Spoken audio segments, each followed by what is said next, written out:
নমস্কাৰ। ৰাজ্যজুৰি চৰকাৰ প্ৰশাসনৰ দ্বাৰা চলিছে উচ্ছেদ অভিযান। এই উচ্ছেদ অভিযানৰ দ্বাৰা মানুহৰ মাজলৈ নমাই অনা হৈছে ভাবিব নোৱাৰা দুৰ্দশা। কেতিয়াবা যদি ধুবুৰীত, কেতিয়াবা গোৱালপাৰাত, আন কেতিয়াবা আকৌ লখিমপুৰত। কালি লখিমপুৰত যি উচ্ছেদ অভিযান চলিল, তাৰ পাছতেই সমগ্ৰ ৰাজ্যজুৰি প্ৰতিক্ৰিয়াৰ সৃষ্টি হৈছে। বিশেষকৈ লখিমপুৰত কালি যি 3খন গাঁৱত উচ্ছেদ চলিছিল, তাৰে এটা দৃশ্য দেখিবলৈ পোৱা গৈছিল যে কঠীয়াতলী এডৰাত প্ৰশাসনে বুলডোজাৰ চলাই দিছে আৰু গুণগুণ চেতিয়া নামৰ এগৰাকী যুৱতীয়ে তেওঁ সামাজিক মাধ্যমৰ দ্বাৰা সেই দৃশ্য সমগ্ৰ অসমবাসীক দেখুৱাইছিল। তাৰ পাছতেই উচ্ছেদৰ বিতৰ্কই এক নতুন মূৰ লৈছে। মানুহে ইয়াক গৰিহণা দিছে। এতিয়া খেতিৰ বতৰ, খেতিৰ কৰা সময় আৰু খেতিৰ সময়তে কঠীয়াতলী এডৰা কৃষকৰ সপোন এইখিনিক এনেদৰে নষ্ট কৰাটো কিমান দূৰ সমীচীন হৈছে। গুণগুণ চেতিয়াহঁতে মাত্ৰ এটা দিনৰ সময় বিচাৰিছিল, কিন্তু প্ৰশাসনৰ এটা দিনৰ সময় দিবলৈ তেওঁলোকৰ সময় নহল। প্ৰশ্ন উত্থাপন হৈছে যে চৰকাৰ প্ৰশাসন তাৰ বাবে। আমাৰ সৈতে আজি এই বিষয়টোৰ ওপৰত কথা পাতিবলৈ আমি গুণগুণ চেতিয়া আমাৰ সৈতে সংযুক্ত হৈ আছে। গুণগুণ চেতিয়া, আপোনাক নমস্কাৰ জনাইছো। আপুনি কালি সামাজিক মাধ্যমৰ জৰিয়তে আপোনালোকৰ তাত যি উচ্ছেদ অভিযান চলিছিল সেয়া আপুনি অতি সাহসেৰে মানুহৰ সন্মুখলৈ লৈ আহিল। তাৰ পাছতে উচ্ছেদৰ বিতৰ্কই এটা নতুন মূৰ লৈছে। ৰাজ্যজুৰি তীব্ৰ প্ৰতিক্ৰিয়াৰ সৃষ্টি হৈছে। এই সন্দৰ্ভত আপোনাক প্ৰথমতে মই সুধিব বিচাৰিছো যে আপোনালোকৰ তাত এই উচ্ছেদ অভিযানটো কিয় চলিল? জানিব মানে যিখন আমাক জাননী দিছিলে, সেই জাননীখনত পোৱা মতে গোচৰণীয়া পথাৰ বুলি তাতে উল্লেখ কৰা আছে। আৰু সেই জাননীখন পোৱাৰ পাছতে আমি আচলতে কঠীয়াখিনি তুলি দিবলৈ আমাৰ নহলে, যিহেতু ৰুবলৈ হোৱা নাছিলে, কঠীয়া তুলিবলৈও হোৱা নাছিলে। হয়, আপোনালোকে তাত কিমান দিন ধৰি এনেদৰে খেতি কৰি আহিছে? তাত মোৰ ককাহঁতৰ দিনৰ পৰাই তাতে খেতি কৰি আহিছিলে। আমিতো জন্মৰ পৰাই দেখি আহিছো তাতে খেতি কৰা। প্ৰত্যেক বছৰ আমাৰ তাতে কঠীয়া পাৰে আৰু বাকী বেলেগ খেতিও কৰা হয়। কালি 4 দিন পূৰ্বে আপোনালোকক এখন জাননী দিলে আপোনালোক তাৰ পৰা উঠি যাব লাগে বুলি, নহয় জানো? হয়, আমি চৰকাৰে যিখন জাননী দিছে সেই জাননীখনত আমি সমৰ্থনো কৰিছিলো, যিহেতু আমি তাতে ঘৰ বনাই থকা নাছিলো। আমাৰ বাহনী বাৰীও গৈছে, বাহনী বাৰীখন নটিচ পাইও আমি বাঁহ এডালো কটা নাছিলো। কঠীয়াখিনি তুলি ৰুবলৈ হোৱা নাছিলে কাৰণে আমি ৰোৱা নাছিলো, আৰু মাত্ৰ কালি অলপমান সময় বিচাৰিছিলো যাতে আমি কঠীয়াখিনি তুলি ৰুব পাৰো। আপুনি আপোনাৰ এটা ভিডিঅ'ত আমি দেখিছিলো যে আপুনি ৰাতি ৰাতি কঠীয়া তুলি আছিল, যাতে কঠীয়াখিনি বাচি যায় আৰু আপোনালোকে যি খেতি কৰিম বুলি ভাবিছিল সেই খেতিটো যাতে হৈ যায়। তাৰ পাছত আপুনি কঠীয়াখিনি তুলি সম্পূৰ্ণ কৰিব নোৱাৰিলে, আৰু পিছদিনা যেতিয়া প্ৰশাসনৰ বুলডোজাৰ সেই কঠীয়াতলীত নমাই দিয়া হ'ল, আপোনালোকে তেতিয়া অনুৰোধ তেওঁলোকক কৰিছিল? কৰিছিলো। সেই অনুৰোধ কৰি থকা সময়তে মই ভিডিঅ'টো আগবঢ়াইছিলো ছচিয়েল মিডিয়াত। আচলতে ভিডিঅ'টো তেতিয়া মানে সেইখিনি সময়ত এজন খেতিয়কেহে গম পাব, যেতিয়া এডৰা কঠিয়াত এখন জেচিবি নমাই নিব আৰু সেই কঠীয়াখিনি মহতিয়াওতে কেনেকুৱা অনুভৱ হয়, সেই খেতিয়কজনেহে আচলতে অনুভৱ কৰিব পাৰিব। হয়, নিশ্চয়। আপোনালোকে এইবাৰ কিমান মান খেতিৰ কাৰণে কঠীয়া সিঁচিছিল? তাত এপোৱা মাটিৰ খেতিৰ কাৰণে তাতে কঠীয়া পৰা হৈছিলে। হয়। এতিয়া কঠীয়াখিনি যেতিয়া নষ্ট কৰি পেলালে, এতিয়া আপোনালোকৰ সেই খেতিৰ কৰাৰ যিটো কথা আছিল, সেইখিনি কি হ'ব এতিয়া? আমি পৰহি দিনাখন বা আৰু মা লগ লাগি যিমানখিনি কঠীয়া তুলিব পাৰিলো সেইখিনি কঠীয়া আছে। যদিহে আমি পাৰো সেইখিনিকে ৰুম, যদি নোৱাৰো তেতিয়া এতিয়া কঠীয়া পাৰি আৰু ৰুবলৈ সময় নাই যিহেতু। গতিকলে সকলোৱেতো নিজৰ জোখতে কঠীয়া পাৰে। এতিয়া যদি বাঢ়ে তেতিয়া সকলোৱে নিজে ৰুইহে দিব, এতিয়ানো ক'ত দিব। যদিহে বাঢ়ি থাকে তেতিয়া আমি নিশ্চয় কঠীয়া বিচাৰি ৰুব পাৰিম, নহলে নোৱাৰিম। হয়, গুণগুণ চেতিয়া, আমি এটা আপোনাৰ ব্যক্তিগত কথা জানিব বিচাৰিছো। আপুনি এতিয়া কি কৰি আছে? কিহৰ লগত জড়িত আপুনি? বৰ্তমান এনেকৈয়ে আমি মা-দেউতাক মই সহায় কৰো আচলতে প্ৰত্যেকটো ক্ষেত্ৰতে। আমিতো আমাৰ পৰিয়ালটো খেতিৰ ওপৰতে নিৰ্ভৰশীল। আমিতো খেতি বাতি কৰিয়ে জীৱন যাপন কৰি আহিছো। আৰু ৰেচম শিল্পৰ লগত মই জড়িত আছিলো। মই বুলি নহয়, আমাৰ ঘৰখন ৰেচম শিল্পৰ লগতে জড়িত। মুগা, পাট পলু, লগতে এৰী পলু। পুহি থকা হয় আৰু আমাক সৰুৰ পৰাই মা দেউতাহঁতে সেইখিনি কৰিয়ে ডাঙৰ দীঘল কৰিলে, পঢ়ালে ল'ৰা ছোৱালীকেইটা।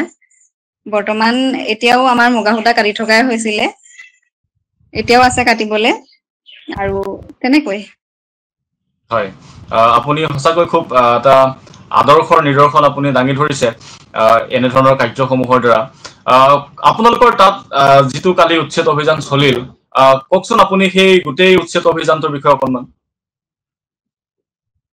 উচ্ছেদ অভিযানটোৰ বিষয়ে আচলতে কি কম, ঘৰ দুৱাৰ ভাঙিছে, চৰকাৰী মাটি, তাত মোৰ ক'ব লগা একো নাই। আৰু বেলেগ গছ গছনিৰ কথাও মই একো নকওঁ, যিহেতু গছ গছনিও এতিয়ালৈকে একো কৰা নাই, আছেই। আমিও জাননীখন পাই গছ গছনি কটা নাই। আমাৰো যিহেতু বাহনি আছিলে, বাঁহো আমি এডালো কটা নাই। মাত্ৰ আমি কঠীয়া কেইডালহে বিচাৰিছিলো, কঠীয়াকেইডাল তুলিবলৈ সিমান কণ সময়হে বিচাৰিছিলো। কালি দিনটো যদিও দিলেহেঁতেন আমাৰ কাৰণে যথেষ্ট সময় আছিলে, কালি দিনটোৰ ভিতৰতো আমি তুলিব পাৰিলোহেঁতেন। আমি মাটি বাৰীও একো বিচৰা নাছিলো, যিহেতু আমাৰ কঠীয়াতলি আৰু বাহনি বাৰীখনহে আমাৰ চৰকাৰী মাটিত আছিল, বাকী আমাৰতো ঘৰটো চৰকাৰী মাটিত নাই। হয়, তাৰ যিবিলাক মানুহক বেঘৰ কৰা হ'ল কালি, সেই মানুহবোৰ এতিয়া ক'ত কেনেকৈ আছে? কাৰোবাৰ পৰিয়ালৰ ঘৰত আছে, কোনোবা তেনেকৈ ক'ৰবাত গৈছে, হয়তো দুই এঘৰ একেলগে মিলি তেনেকে আছে চাগে। সিফালে সিমান খিনি চোৱা হোৱা নাই। হয় হয়। মানে সেইটো আমাৰ ঘৰৰ পৰা সেই চাইডটো অলপ আঁতৰে কিছু হয়, আমি দূৰ। সেইটো চাইডে ইমান নাজানো। হয় হয়। আপোনালোকে প্ৰশাসনক সম্পূৰ্ণ সহযোগ কৰিছিল উচ্ছেদ কাৰ্যটোত। যদি চৰকাৰী মাটিত আমি সঁচাকৈ এই কাম কৰি আছো, তেতিয়াহ'লে বা আমাক উচ্ছেদ কৰক, এনেধৰণে আপোনালোকে সহায়ে কৰিছিল। কিন্তু প্ৰশাসনে আপোনালোকৰ কথা শুনিব নিবিচাৰিলে। এতিয়া আপোনালোকৰ যি সমষ্টিৰ যিগৰাকী বিধায়ক, সেই বিধায়ক আপোনালোকৰ মাজলৈ আহিছে নেকি? তেওঁ কিবা কৈছে নেকি? বাৰ লগত কথা পাতিছে। এতিয়া যিহেতু বায়ে কথা পাতিছে, মই ক'ব নোৱাৰিম। আপোনালোক শুনাহে এনে পাইছো কথা পাতিছে বুলি। এতিয়া ধৰক খেতি বুলি ক'লে অসমীয়া মানুহৰ কাৰণে কি, সেয়া আমি সকলোৱে জানো।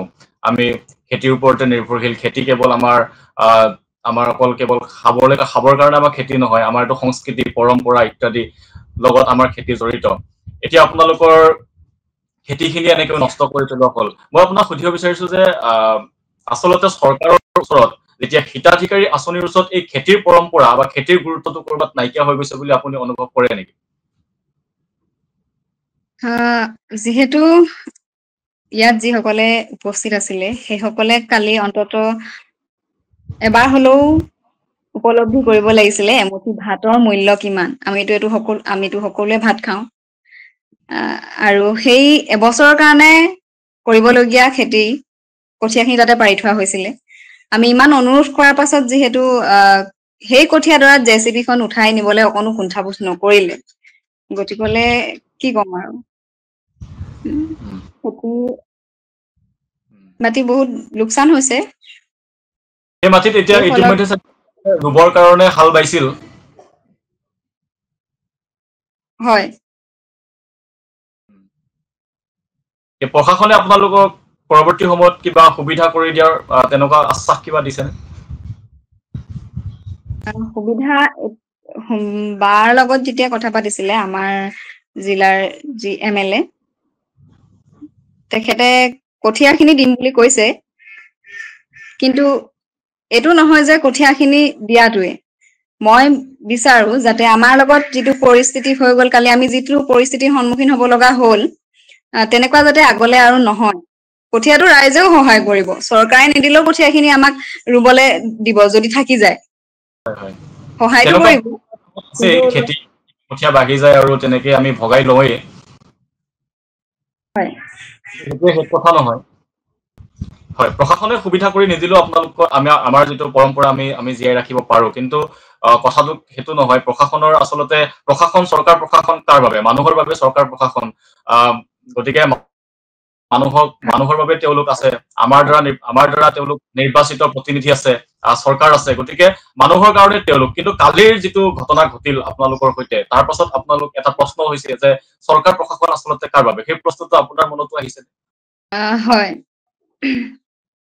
সকলোৱে মানে হয় যেতিয়া আমি সেইখিনি সময়ত যেতিয়া আমি অনুৰোধ জনাইছিলো, তেতিয়া সেইসকলে কৈছিলে যে আমি একো কৰিব নোৱাৰো, যিহেতু জাননীটো দিয়া হৈছিলে, আপোনালোকে কি জাননী পোৱা নাছিলে নেকি, তেনেধৰণৰ প্ৰশ্নও কৰিছিলে আমাক।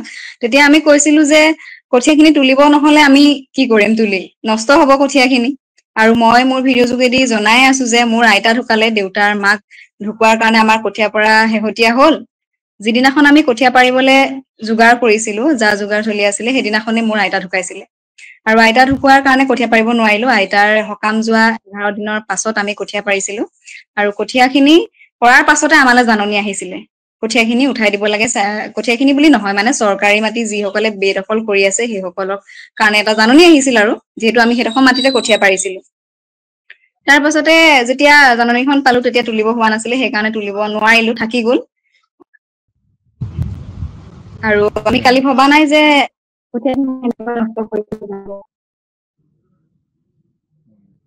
হয়, গুণগুণ চেতিয়া, আপোনাক এই মুহূৰ্তত ধন্যবাদ জনাইছো। আপুনি আমাৰ সৈতে সংযুক্ত হল। এই সময়খিনিত আপোনালোকৰ বাবে খুব কঠিন সময়, সেয়া অসমৰ মানুহে উপলব্ধি কৰিছে। তেওঁৰ আইতাক ঢুকাইছিল, আইতাক ঢুকোৱাৰ বাবে তেওঁলোকে প্ৰশাসনে যি সময়সীমা বান্ধি দিছিল, তাৰ ভিতৰত নিৰ্ধাৰিত সময়ৰ ভিতৰত তেওঁলোকে কামখিনি কৰিব নোৱাৰিলে। আৰু সেইবাবে প্ৰশাসনক অনুৰোধ জনাইছিল, কিন্তু প্ৰশাসনে তেওঁলোকৰ কথা শুনিব নিবিচাৰিলে। আৰু নিবিচাৰি কালি এনেদৰে কঠীয়া তুলি এডৰাৰ ওপৰত প্ৰায় এপোৱা মাটি খেতি কৰিবৰ বাবে সেই কঠীয়া সিঁচা হৈছিল। আৰু সেই কঠীয়া প্ৰশাসনে কেনেদৰে নষ্ট কৰিলে বুলডোজাৰ লগাই, সেয়া অসমৰ মানুহে দেখিছে। গুণগুণ চেতিয়া, আৰু এটা কথা সুধো, আপোনালোকে খেতি এতিয়া কিহেৰে কৰে, ট্ৰেক্টৰ নে গৰুৰে কৰে? আমাৰ খেতিত ট্ৰেক্টৰে হাল বোৱা হয়। হয় হয়, আচলতে সেই মাটিখিনি গেজিং মাটি নহয় জানো? মানে যিখন জাননী দিছে তাত গোচৰণীয়া পথাৰ বুলিহে উল্লেখ কৰা আছে, বাকী মইতো নাজানিম। এতিয়া আপুনি এটা কথা কওকচোন, গেজিং মাটিবিলাক সাধাৰণতে গৰুৰ কাৰণেই লাগে, গৰু চৰিবৰ কাৰণে। আপোনালোক এনে গাঁও বিলাকত এতিয়া সেই মাটিবিলাকত গৰু চৰেনে, গৰু আছেনে? গৰু চৰে, আৰু এখন মানে আমাৰ ইয়াতে খেলপথাৰ নিচিনাকেহে এখন আছিলে, সেইডোখৰতহে গৰু চৰিব পাৰে, বাকী খিনিতো চব মানুহে বহি আছিলে। হয় হয়, আচলতে গেজিং মাটি, বহুত গেজিং মাটি আছে য'ত আমাৰ কৃষকসকলে খেতি কৰি তেওঁলোকে তাত চলি থাকে। আচলতে গেজিং মাটিৰ বিলাক কৃষকৰ কাৰণেই, কাৰণ কৃষকৰে গৰু তাত চৰিব, কৃষকে নিজে জানে যে গৰু কেনেকে খাদ্য যোগান ধৰিব লাগে, ক'ত তেওঁলোকে গৰুক চৰাব লাগে। আৰু তাতে মানুহে কৃষকে খেতি কৰে, একেখিনি মানে তাতে খেতিও কৰে, তাতে গৰু চৰে, কৃষকৰে গোটেই সম্পদ আচলতে ক'বলৈ গ'লে। কিন্তু কৃষকৰ খেতিকে খালি এনে নষ্ট কৰি পেলোৱা হ'ল, যি কথা আচলতে অসমৰ মানুহে কেতিয়াও সহ্য কৰিব পৰা নাই। আৰু চৰকাৰখন ইয়াৰ বাবে ধিকৃত হৈছে সমগ্ৰ অসমজুৰি। গুণগুণ চেতিয়া, আপোনাক ধন্যবাদ জনাইছো। আপোনালোকৰ মনোবল অটুট থাকক। আপুনি যি সাহসেৰে এই সমগ্ৰ দৃশ্য মানুহৰ সন্মুখলৈ আনিলে, তাৰ বাবে আপুনি নিশ্চিতভাৱে ধন্যবাদৰ পাত্ৰ। আৰু আপুনি এটা কণ্ঠ হৈ উঠিছে এই সময়ত। আমি যিসকলে এই আমাৰ ভিডিঅ' চাই আছে, তেওঁলোকক আমি ধন্যবাদ জনাইছো। আপোনালোকে দেখিছে যে কেনে দুৰ্দশা মানুহৰ হৈছে, কেতিয়াবা গোৱালপাৰা, কেতিয়াবা ধুবুৰী, কেতিয়াবা লখিমপুৰ, বিভিন্ন ঠাইত, কেতিয়াবা গুৱাহাটীত। গতিকে উচ্ছেদৰ নামত যেন সমগ্ৰ ৰাজ্যজুৰি এক অৰাজকতা চলিছে, এক অৰাজকতা নমাই অনা হৈছে। বিভিন্ন অভিযোগত মানুহৰ ঘৰ ভঙা হৈছে, খেতি বাতি নষ্ট কৰা হৈছে। আজি দেখিবলৈ পোৱা গৈছে নেমুবাৰী, কচুবাৰী সকলো উচ্ছেদ কৰি পেলোৱা হৈছে। কৃষকৰ সামান্য অনুৰোধ এটাও শুনিবলৈ